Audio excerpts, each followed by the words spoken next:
No mä tässä aikani kuluksi lataan vielä tänne yhden video, jos joku ihmettelee, miksi mä tein Täällä on muuten hienot, kun on noin kukki, just noin, mä tiedän mitä puita, ne on violetteja. Niitä on paljon täällä Laaksolähdessä, niin se on hieno, kadutkin on tolleen kukitettu hetken ja tuoksuu hyvältä. Niin tein tommosen stumppivideon, mutta niin tein se vähän niinku sen takia, että sais vähän katsojia. Mut en mä tiedä, saaks niin katsojia, ketä kiinnostaa. Tai siis kun ihmistä pitää ymmärtää, että lukekaa se perustuslaki ja millä tavalla Suomi on suomalaisille tehty, miten tää on kirjoitettu.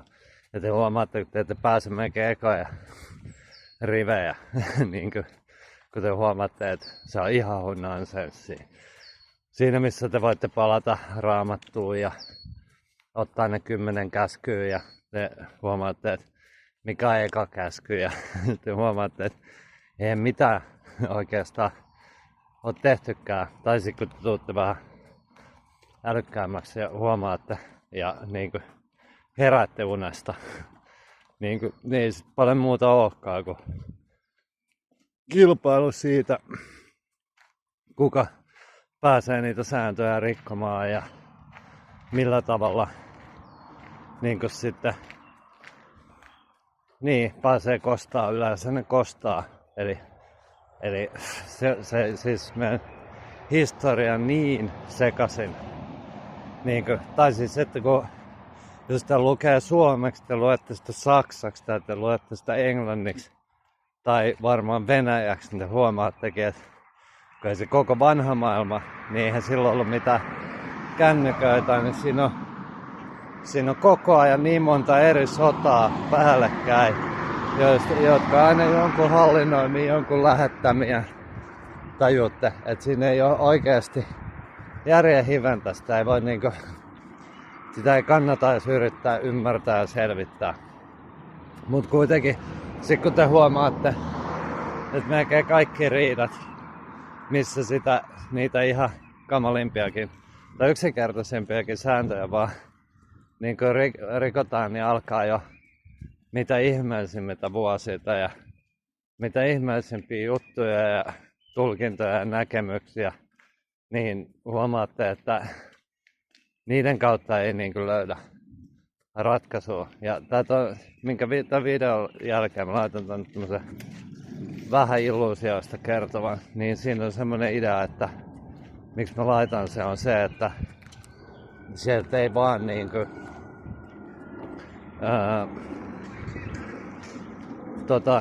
että mä en voi jaksa ladata tänne, kun mä en tehnyt mitään kunnollisia videoita. Mä vaan koittanut, tai siis meillä on ollut jotain 285 sivua historiaa, kävin läpi taas kaikkea, niin sitten ne vähän liittyy, kun te tajutte, että mulla on tää iso juttu meneillään. Mut siitä, tai iso juttu, mun selviytymistarinahan tää on.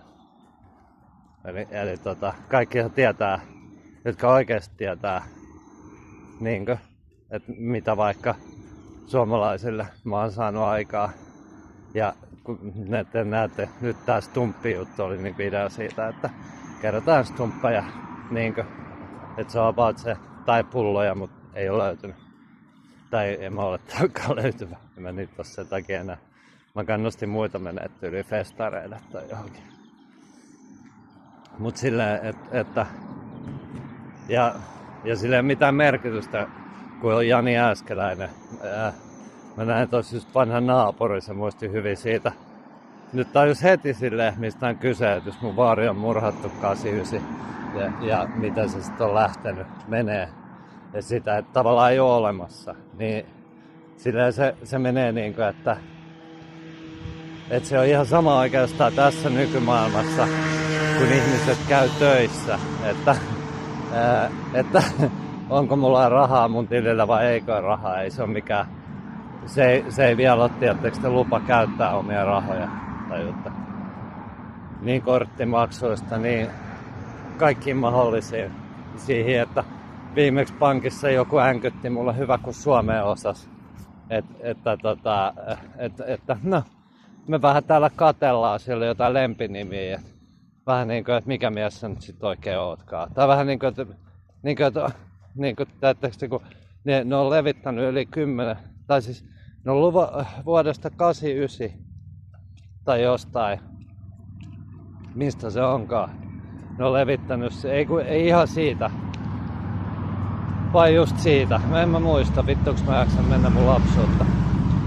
Mutta siitä lähtien sitä eri Jania. Ja kun se ei ikinä ole se Jani, mistä he väittää mun olleen. Eikä se koskaan tuu. Ja se, että ne olisi tehnyt jotain virheet, ne ei tee mitään virheitä, vaan ne käy tapposotaa. Niin tästä syystä sitten, kun te luette sen perustuslain, niin te tuutte huomaa, että tulee perustusoikeudelle riita. Ja nyt te ihmiset edustaa. Nyt viimeisin hullutus on ne, jotka allekirjoittaa joku Stubbin kanssa. Hän on nyt viimeinen Suomen sitten perustuslain edustaja. Hän on just se, koska hänet valittiin presidentiksi, ei henkilönä eikä tällä hetkellä välttämättä operoi sen mukaan, mitä pitäisi operoida. Mutta vanhassa mallin maailmassa hän on niinku se, joka on murhannut tavallaan ja myymässä ja ryöstämässä meitä päätehtäväkseen käytännössä. Niin sitten tämmöisessä tulee perustusoikeudellinen riita ja sitten se tulee tarkoittaa sitä, että sitten se tulee tapahtumien kulku toivottavasti pian. Niin tulee sitten semmonen, jossa Suomi tai Eurooppa tai maailma tai mä tiedä missä mittakaavassa tää on. Sitten se tulee vaan löytää semmosen niinkö tapahtumien kulun. Sitä kutsuttiin vapaussodaksi, vai miksikä ne kutsui sitä joskus Suomessa, joka ei suoraan sanoen se reitti ei kiinnosta sellaisenaan.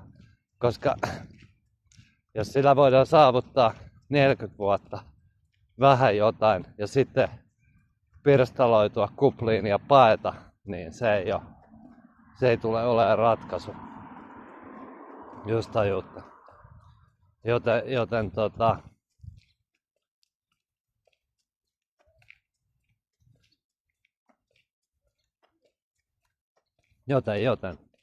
niin. Ja musta tuntuu, että ihmiset ei oikein ymmärrä sitä. Vähän niin kuin oli se hirveä pullukkamuija. Se kävelee kadulla, se luulee, että se on elänyt hyvin ja lukenut järkeviä asioita. Vaikka se on lukenut todennäköisesti A, koko elämä ihan nonsens ja B, sen ympärillä on koko ajan herätetty. Kaikki lääketiede on käytetty. Nämä koneistot vaikuttaa teihin, on niin sairaat.